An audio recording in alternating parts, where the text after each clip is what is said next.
ស្រីច្រើនណាស់លាមកសៅពេញមុខទុកសក់ទីទុយអង្គុយចោលហោទិញតែតើមកតែឲ្យផាមទៀតហើយមួយថ្ងៃខ្ញុំរវល់តែជីស៊ីក្លូមើលស្រីបើសិនជាក្រនឹងរឿងជីស៊ីក្លូមើលស្រីក៏ខ្ញុំសុខចិត្តដែរ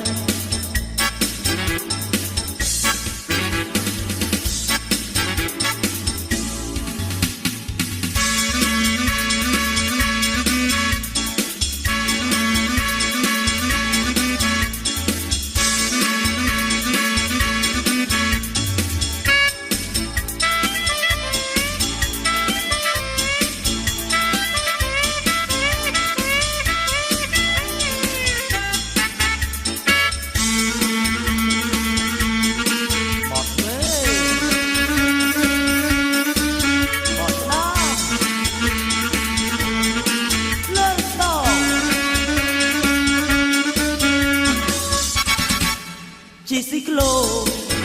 ទៅសាថ្មីឃើញស្រីពាក់អាវផើ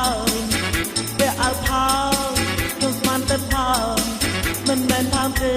គឺគេនិយមមកថ្មីជីស៊ីក្លូទៅសាចាស់ស្រីច្រើនណាស់ខ្ញុំមិនសូវពេញមុខទុកសក់ទីទុយអង្គុយចោលហោទិញតែសាវមកតែឲ្យផើទៀតហើយថ្ងៃខ្ញុំរវល់តែជីស៊ីក្លូមើលស្រីបើសិនជាក្រនឹងរឿងជីស៊ីក្លូមើលស្រីក៏ខ្ញុំសុខចិត្តដែរ Hello តានាងទៅណានឹង Hello Bye bye